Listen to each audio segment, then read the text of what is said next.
Bloomberg Audio Studios. Podcasts, radio, news.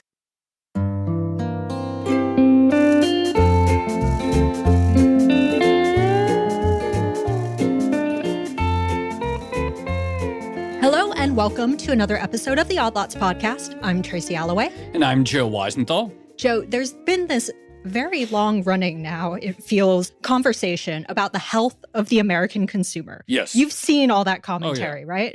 So you see these headlines that are like, consumer debt at a record high, and you see some of the sentiment surveys, which have, for the past 2 years, been coming in pretty bad. They started to look kind of bad when all the tariffs were announced again. They've improved a bit since then. And yet, consumers seem to, pretty much keep doing what they've been doing for a long time, which is spending, buying houses, things like that. Well, they're spending for sure. But this is the thing. There's all this dismal sentiment data everywhere you look. And yet, by and large, you read like CEOs, you look at the retail data, et cetera. It's not like that terrible. Companies seem to be doing fine. But there are pockets of the economy clearly that are softening. There is rising inventory of homes. This is like one of the huge stories in the economy. So there are clear areas where high rates and stuff are having an effect. But to your point, like it has not been some sort of linear story of people are depressed and the economy is falling. But you're right. We have seen some signs of softening. And yes. So, we have to ask, is it going to be different this time? Is it the start of some sort of real deterioration in the health of the U.S. consumer? I have also seen some very interesting stats recently, specifically about consumer lending and mortgages and things like that. I've seen, for instance, that existing home sales are down 1.9% year to date and have recorded the lowest volumes by count at this point in the year since 2009. And when you hear those, since 2009 dates, you start to get a little worried, right? This is definitely the case. I saw something, I think it was from Redfin. They said there was a record gap between sellers and buyers in the housing market right now. Look, this is one area where the high rates environment, like there's clearly something going on. We haven't gotten like big, when rates shot up in like late 2021 or whenever that was. Do you know what, by the way, this occurred to me last night. 2021 is kind of a long time ago now. I was thinking about this last night because it's sort of a cliche to point out that the pandemic 2020 was a long time ago. But some of those really pivotal years where we got the surge of the rate hikes, we got the surge in inflation, even that's starting to fade into history a little bit. I don't know. Maybe just last night I was thinking about getting old. And Joe, time is a flat circle. That's all I'm going to say. But there's something like, house prices didn't fall off a cliff when rates hiked dramatically, which was a surprise to some. Like some people thought, okay, they're hiking rates dramatically. The housing market is going to be affected. The housing market is the U.S. economy. Therefore, the U.S. economy will fall off a cliff. That did not happen. But there has been this slowdown. And lately, we've been seeing rates are still high. Even with talk of rate cuts, et cetera, they're still high. And there's clearly this sort of accumulation of household inventory, these imbalances that are emerging. I don't know. Maybe we will get price declines. What's going to happen? Well, I'm glad you brought that up because we actually do have the perfect guest. We're going to be speaking with someone who was very, very correct in calling that we wouldn't see a massive house price I thought crash. He was wrong. I didn't say it at the time, but he came on the podcast like, we're not going to say. And I was like, there's no way. I'm glad I didn't say. This is why I never get anything wrong because I don't state predictions. Because you don't have opinions. But as a matter of professional accountability, when we were interviewing him, in my head, I was skeptical. All right. Well, that's a big mea culpa from Joe. Okay. Without further ado, then, we are going to be speaking with Morgan Stanley housing strategist Jim Egan. He's been on the show quite a few times before. And here's where I produce my disclaimer, which is that stat that I just quoted about existing home sales actually came from one of his recent notes. So, Jim, welcome back to the show. Thank you so much for having me back. It's an honor to be here. I'm going to go back in time for a second. Let's just start.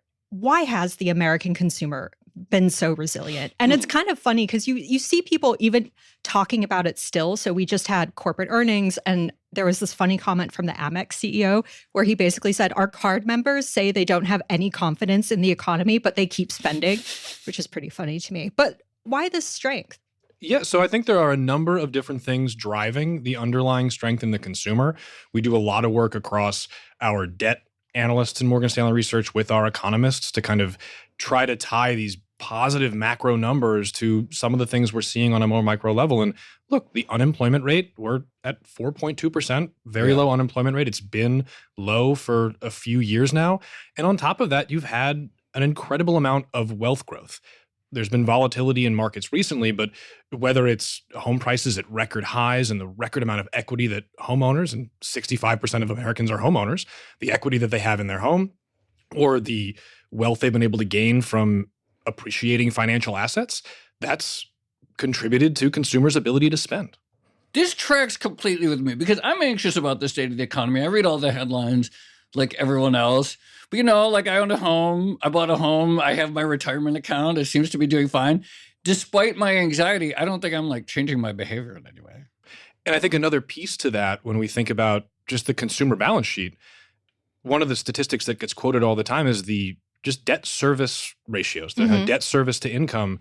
It's above where it was in 2021, but it's still at some of the lowest levels we've seen in the past couple decades. The capital C consumer, the holistic balance sheet of the consumer, that still looks healthy. We don't think that the consumer holistically is over-levered.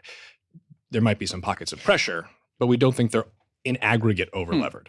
Yeah, so this is exactly what I wanted to ask you, because one of the things that I've been sort of internalizing from recent years is this idea that the aggregate hides a lot of stuff happening in the tails, right? And the question, I guess, is always when the tails start getting fat enough that they start affecting the whole. And this is one reason why your recent research really caught my interest, and I actually wrote it up in the Odd Lots newsletter. But you are starting to see some pockets of strain. Describe what you're examining right now. Yes, so thank you for writing that up. Visibility was very much appreciated. No, thank you for producing it, honestly.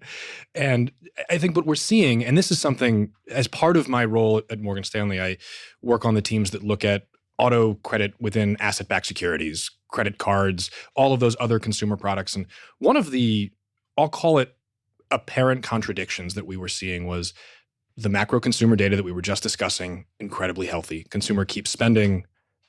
And then we're seeing delinquencies climb.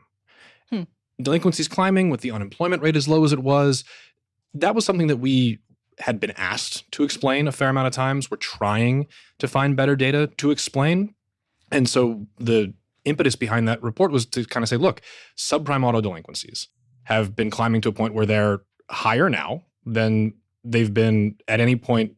I mean, some metrics, they're above where they were in 2008, 2009 at their prior peaks. Now, there are some apples to apples issues there, but you'll see those numbers. Prime auto delinquencies have started climbing.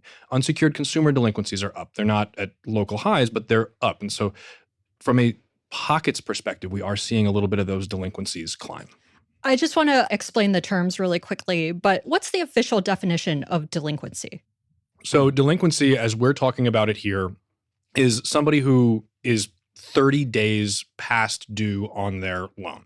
So we'll either talk about it in terms of 30 days or sometimes 60 plus days, but you've missed at least one or two payments on a debt instrument, whether that's an auto loan, we'll look at it for mortgages, credit cards, and so on and so forth. So this is really important, though, because in the aggregate, things are mostly fine, but we're seeing this rise across different categories, which is not entirely intuitive. So what you're saying is that there are these tails, there are these sources of stress, but that they're not a function of credit worthiness. What are they a function of? Might not be a function of aggregate credit worthiness. And that's when it comes into looking at these statistics that we need to use to think about just kind of broadly how the economy, how the consumer is going to move forward. But I mentioned debt service ratios, right? When we think about what's brought debt service ratios down to kind of some of the lowest levels we've seen in decades, the mortgage market plays a big role.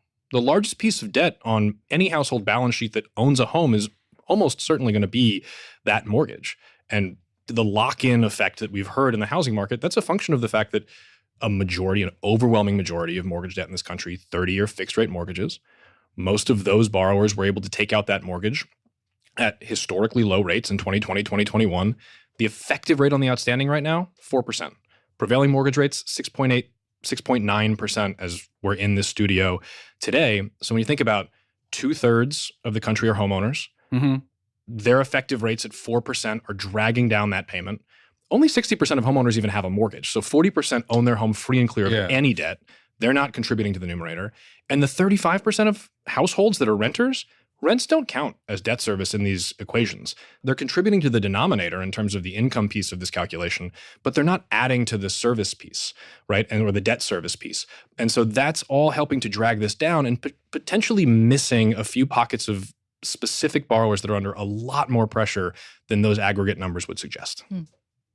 Wait, just to be clear, so is the story that the stress is building basically among the unfortunate people who have a mortgage but don't have a ZIRP-era mortgage? I think when we started to see delinquencies climb, and this is 2 to 3 years ago, we started to see it subprime borrowers. Yeah. And those tend to be borrowers who in this post-GFC, past 15 years, lending standards have been tighter, more likely to be renters. Okay. We're not capturing rent. I see. And so their payments are getting tougher. But then to your point, now over the past 12 to 18 months, now prime delinquencies are moving higher. These are households that are much more likely to be homeowners. And what we think we're seeing there is exactly the dynamic you're talking about, right? If you bought a home prior to 2021, let's say you bought in 2016, median priced home, 20% down, prevailing mortgage rates at the time, that was a 30-year fixed rate mortgage. Most homeowners who bought at that time refinanced at record lows in 2020, 2021. And if we just assume that their incomes have been growing along the levels that median household incomes have been growing for the past 9 to 10 years, their monthly payment as a share of their income is 8 to 9% today.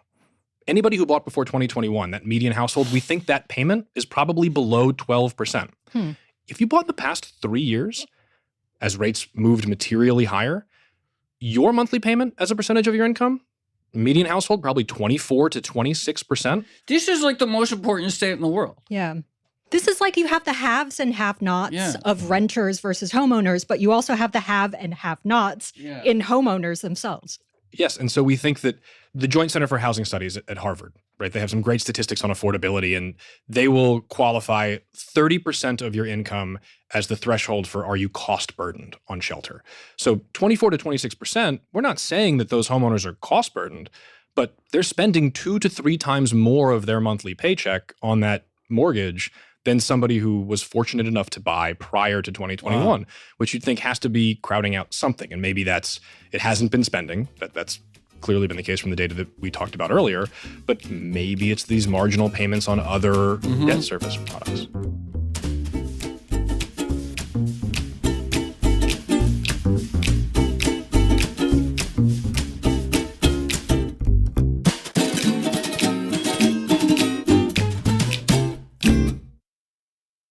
So one of the results of having a lot of people locked into mortgage rates that maybe they got before everything went up by quite a lot is the lock-in effect and the idea that people don't want to move houses because they'd have to get a new mortgage and then they would end up potentially being cost burdened.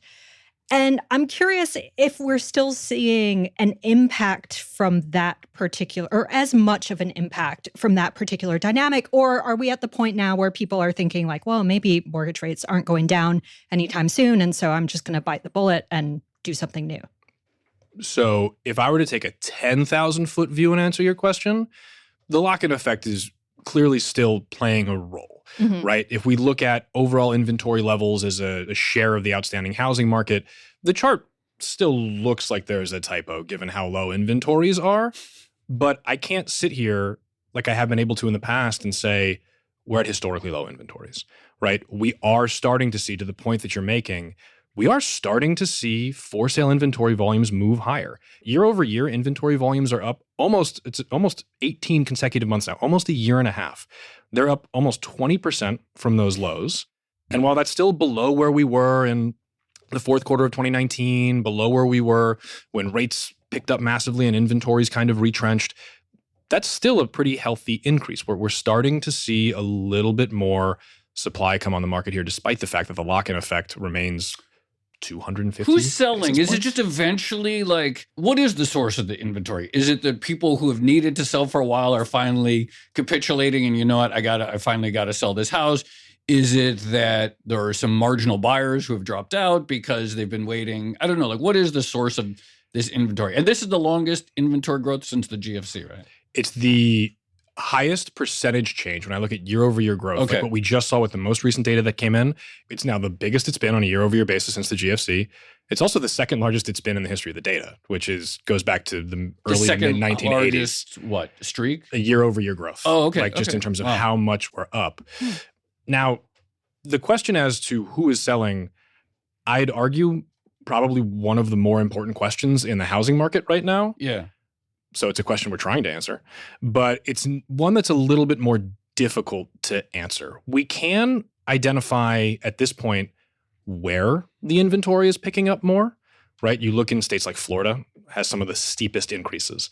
Texas has had some pretty steep increases. And we get a lot of questions, for instance, in Florida, cost of insurance increasing? Oh, yeah. Are the ancillary costs of homeownership, is that forcing inventory? We don't know if that's the case. We can't empirically prove that right now, but I think you combine that with 2021 was a long time ago. Yeah. This was my realization last night, that actually 2021 was not yesterday. Yes, and these people have been, the Lockin Effect has had people stuck in their homes in a lot of instances for probably longer than they wanted to be.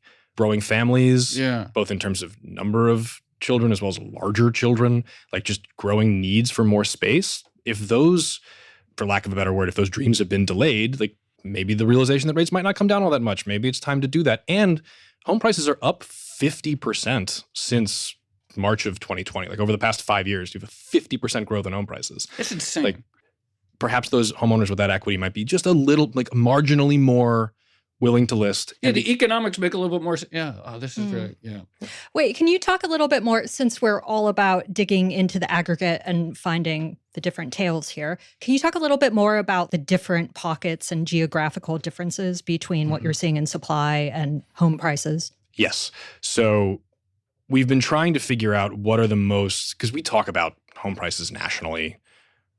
The housing market is so hyper local that those national numbers are helpful, but they don't describe the dynamics that are going on at the ground level at any individual place in the country, right?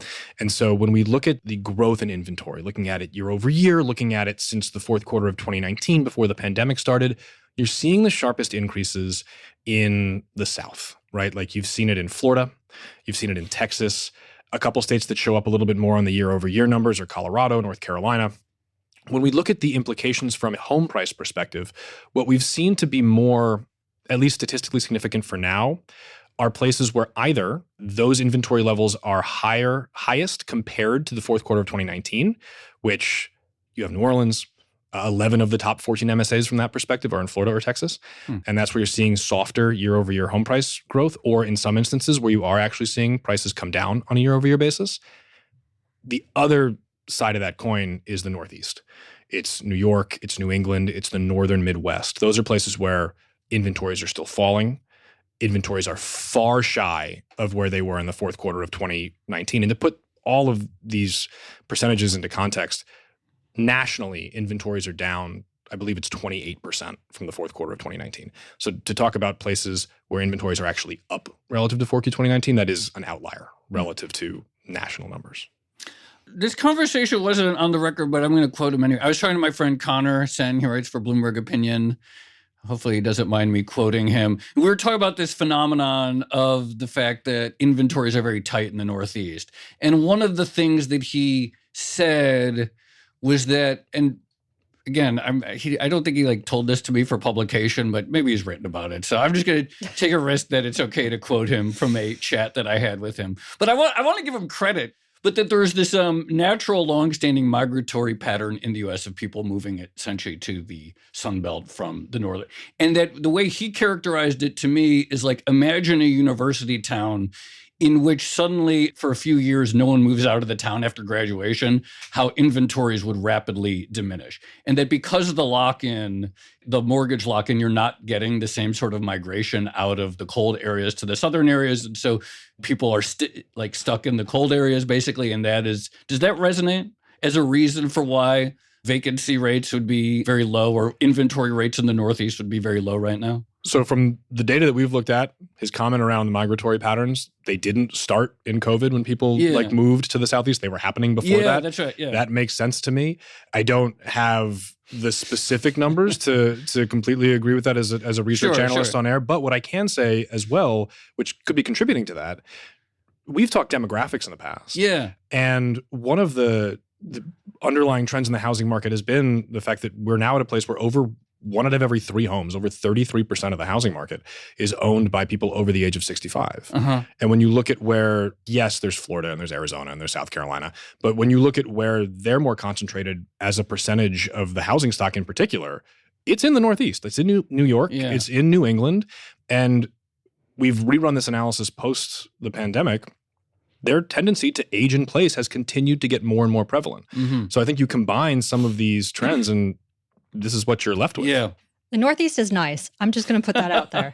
Nothing wrong with the Northeast. Okay, so we're talking about an increase in delinquencies, a slight pickup, even in prime borrowers. But we're not seeing foreclosures yet. And I think that's an important differentiator. But what would you expect to be a sort of catalyst, I guess, for things getting worse? And since we keep bringing up the great financial crisis in this conversation, I mean, back then, people were too indebted, too over-levered, and when house prices started to fall, they couldn't keep up, and everything basically collapsed. But to your point earlier, we don't really have that level of indebtedness anymore. So what's the catalyst? Right. So I think there are a few things going on. Another piece to the different levels of leverage today versus back then was the fact of the types of leverage we were giving borrowers.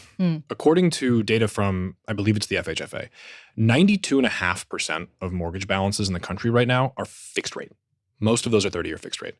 Back 2005, 2006, option arm half, era and all of that. Yeah. Adjustable rate mortgages and not just adjustable rates. Short reset arms with teaser rates, option arm mortgages that could negatively amortize, so the balance of your mortgage could get bigger over the first couple of years of that product. Those were payments that as we hit kind of an economic hiccup, unemployment rate picks up, money becomes a little bit more tight, and then your mortgage payment ratchets higher. That makes it even more difficult for you to make that monthly payment. We don't have that this time. Not only that, the home ownership rate back then was over 69%. Today, I believe it's 65.1 as we walk in here. 4 percentage points does not sound huge. Given how big the United States is from a household perspective, that means that we have 4 to 5 million fewer homeowners than we would have if the homeownership rate was over 69%.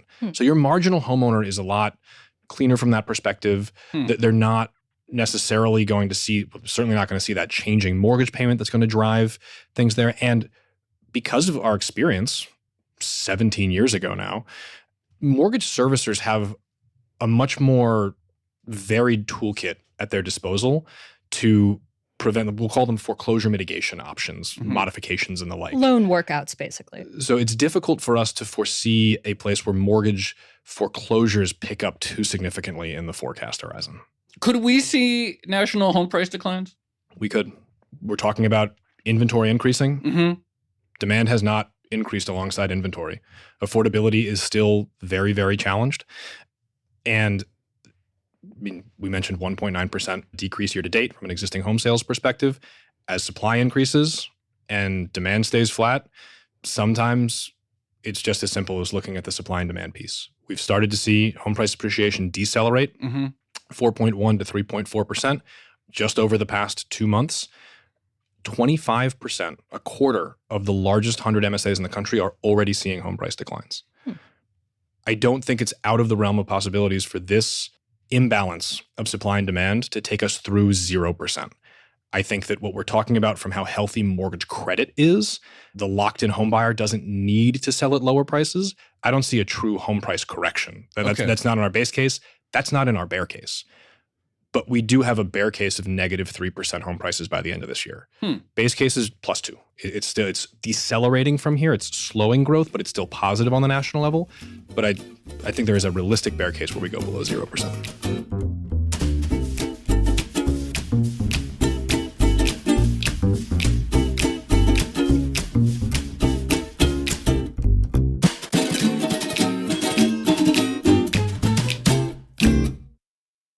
Can you talk maybe a little bit about the wealth effect? Because if we're talking about like how important it is that people have locked in mortgages at low rates, or maybe they have big portfolios of stocks and bonds, maybe they're a baby boomer and kind of lucked out in their wealth building lives. That seems like a big factor. And in the current environment, we've had some volatility, although things are looking better as we record this on June 12th. So I'm just curious, like, how do you start to look at how people feel about their actual financial assets and financial position when it comes to making decisions about home ownership or whether they should move and things like that? Yeah, and it's that piece of it, the wealth effect in particular, is something that our economists have been talking about a lot to talk through just how confident the consumer has been in spending over the past quarters, over the past couple of years. And so when they think about the consumer's ability to keep spending going forward, whether it's smaller purchases or larger home purchases, durable goods, they are looking more at the financial aspect piece of this. When we look at the growth in wealth in this cycle, it's been more on the financial asset side than it's been on the real estate side of things, which, as the housing strategist with home prices at record highs, took me a couple seconds looking at those numbers to see that that is kind of what's going on underneath. And so when they think about the borrower's ability or the borrower's willingness, and by borrower, I should say consumers' willingness to keep making those expenditures, they are looking at equities. They're looking at financial assets, and they're looking at the volatility there. But they do think we need a pretty healthy correction for it to really impact that in a material way. It's interesting. Like when I think about wealth effect, sometimes I think of it psychologically. It's like, oh, people like look at their investment portfolio and it's green. So I feel good. I'll go out to dinner. I'll take a vacation or whatever. But listening to you, it's just crazy. Like if you have a 2019 or 2021 vintage mortgage and you've been investing in the market for some time, regularly putting money in a 401k or maybe some taxable account, you have a very strong inflation hedge because you have this recurring payment that has not gone up, assuming it's fixed. And you're just sitting on this like boatload of capital gains that is just, that's not psychological, that's real. Now, the degree to which you can monetize it is obviously questionable because if everyone's trying to monetize it at the same time, that could shrink. But just on your paper, like, that's great. That class of person who has that situation is just an extraordinarily large cushion and margin and are sort of winning on every front right now. Yes. The households that were homeowners before the pandemic hit in March of 2020 or made what was probably a pretty scary decision to buy in 2020 or 2021, those are the households that, on the perspectives that we're talking about, to the points that you're making, were really big winners here. Huge winners. Payments have stayed flat even at a time of galloping inflation. They're sitting on all these capital gains. Their wages have probably, just assume they have a normal job, have gone up marginally. So just the nominal payment of the mortgage relative to how much they're pulling in has probably fallen over the last 4+ years or however many. I mean, it's pretty nice. Wait, since we're talking about people who lucked out in their wealth building, I want to go back to baby boomers for a second. So one of the narratives that we hear when we're talking about housing is this idea that one day the older generation is going to pass away and eventually a big segment of the housing market is going to become unlocked and available for sale, maybe at lower prices. Who knows? Is that still something that you're sort of incorporating into your longer term forecasts, or have you seen anything change on that front, I guess, in the year or so since we last spoke to you? So it is something we're still incorporating when we think about housing. Not over the next 2 to 5 years, but this is really a longer term. Like this is a 10-year plus aspect to this. But we very much subscribe to the narrative that we are underbuilt and undersupplied from U.S. housing holistically. And we get asked the question, well, how do we fix the underbuilt aspect of this? Or how do we fix the aggregate undersupplied aspect of this? And we do come back to this, right? The point I made earlier, more than 1 out of every 3 homes in this country is owned by somebody over 65.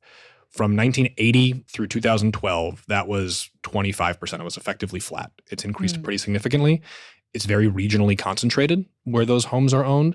And eventually we do think that that's the supply that starts to help fix this, but it's an eventually thing, not nearly in our 2 to 5 year forecast horizon. And then the other thing I wanted to ask you is, do you speak to home builders at all to try to get like a read on maybe new supply of housing coming onto the market? And I would be really curious what I guess the atmosphere is like right now, because on the one hand, things seem okay. But on the other hand, you have a lot of uncertainty over the long-term outlook, lots of policy questions and things like that. And I guess I'm wondering like how they feel at the moment. So I don't want to attribute what I'm about to say specifically to homeowner commentary, but we do have to look through all of this when we think about our pillars of the housing market, the supply aspect of that, which is both existing listings, which we've talked a lot about, but the You new mean home build builder piece, commentary, yes. right? I don't want to ascribe this to home builder commentary, but what I do want to say when we look at the new supply of homes, single unit housing starts, building volumes, look, we work closely with our economists, as I've been talking about, and our policy team. Tariffs, right? Effective tariff rate now elevated versus where it's been historically, even if it isn't as high as we might have feared earlier in April. The primary way that's going to flow through the housing market is, in our view, home building. The cost of goods to build homes going higher. Immigration policies. When we look at different sectors of the economy, the sector with the largest percentage of foreign-born workers, construction. So the cost and availability of labor also going to be contained. Home builder confidence has been coming down this year. And when I look at all of the housing statistics that we forecast, what has been weakest in 2025 is single unit housing starts. Over the first 4 months of the year, we're down 7% versus where we were in the first 4 months of 2024. And we think that we are significantly underbuilt. So if we're coming down and we're undersupplied, like we do think that from a home price perspective provides a little bit of support. So we have widespread view that there are not enough homes, either in the short term or in the long term in America, and the trends are going in the wrong direction. Awesome. All right. Well, on that happy note, Jim, thank you so much for coming back on Odd Lots. It was great, as always. Thank you so much for having me. Thanks, Jim. That was fantastic.